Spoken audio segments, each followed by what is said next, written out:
Headline: The Vanishing Point. Introduction: The night in this town Waverley was actually silent and creepy, never alive. That was till that night when something changed.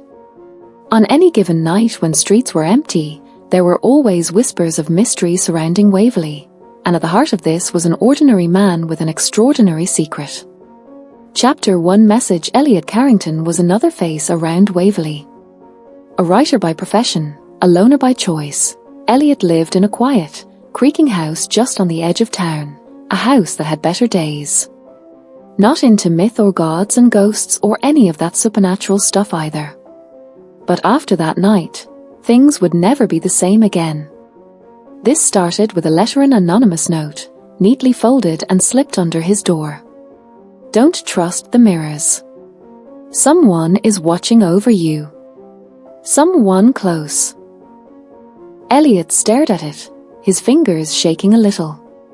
He hadn't left the house all day, and yet here, apparently out of nowhere, was the letter.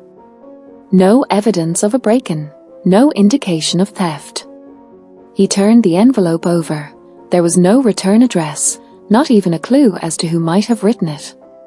Casting aside the anxiety, he swept it under the carpet. Just a joke, he said to himself, but could not dislodge the feeling by nightfall. Chapter 2 The Reflection. Elliot tried to focus on his writing. There were deadlines to meet, and certainly he didn't need to have his mind diverted by careless scrolls. But every time he crossed a room and passed the mirror hanging in the entrance hall, his reflection seemed off. Minute at first he was held up by a fraction of movement. Then, one evening, as he reached in the bathroom mirror to straighten his tie, he saw something scary. His reflection, grinning back at him. Elliot let himself stumble backward, his heart racing. Not the smile. A different, cruel smile. He turned quickly, gazing around the room. No one was there. Only him and the mirror end. Confused and fearful, Elliot looked again into the reflection. Now it was mirroring his fear, and the smile had conformed to a grotesque sneer. He had to get out. He had to leave that house. Chapter 3 The Pursuer. Elliot packed a small bag the following morning, looking to get out of town for a while. He couldn't explain what was happening, but he knew he had to leave this place, breathe in a place where the mirrors wouldn't torment him. Little did he know, though, that he wouldn't be able to walk out of his house for something odd. The door refused to open. He pushed. He pulled. Pushed and pulled again. It was stuck. As though something was straining tight from the other side, was pulling it squeaking shut. Something or someone. Panic too high. He sprinted to the windows, yanking at the locks, one by one. Dead phone. Computer dead. Elliot walked to and fro, his mind spinning into utter madness. What's happening? Then came a faint sound to his ears, the whispering of somebody in the darkness. He could hear them, soft and cold, repeating the same words, come closer.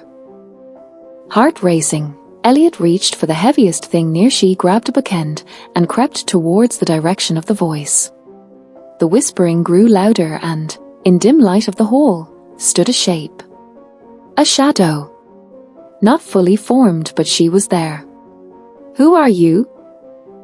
Elliot asked, his voice trembling. The shadow smirks, her grin wide enough to suggest impossibility. I'm you, she whispers.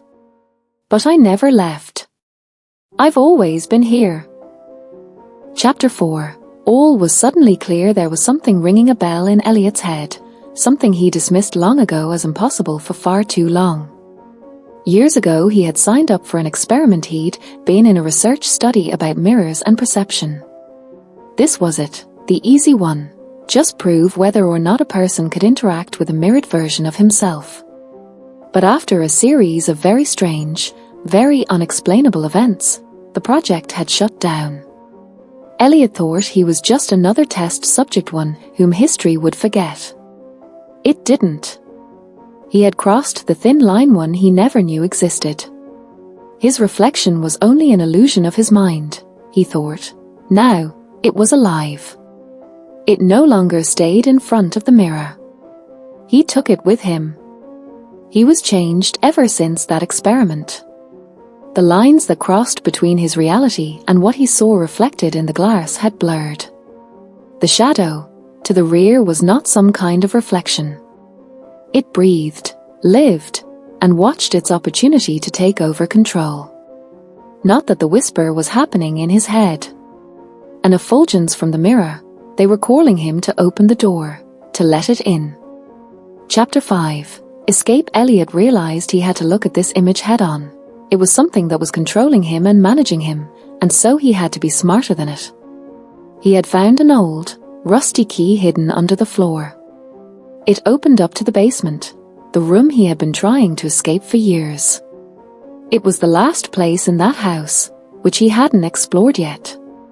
He pushed open the door with shivering fingers and moved down into the dark, cold space below. Under the basement, middle was a mirror, old, dusty, cracked. There, he waited for his reflection. The voice spoke again, but this time was different. There was no cruelty in it, no malice. Just a soft, pleading tone. You don't have to do that. I am you. We can become one.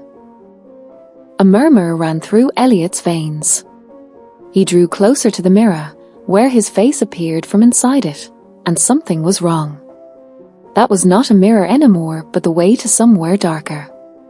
I am not you, Elliot said, his voice shaking but clear. I'm free. And with that, he broke through the glass with a backhand. Shards fell to the floor like 1,000 screams.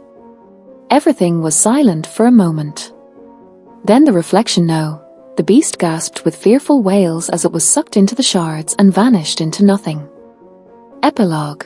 The next day, early in the morning, Elliot woke to find himself sitting in the same room of the same house, but everything was different. The air was lighter, the whispers were gone, and the mirror-holding power was lost. He had escaped. Or so he thought. Later, walking down the street to the nearest cafe, Elliot caught his reflection in the store window. He grinned. The reflection didn't.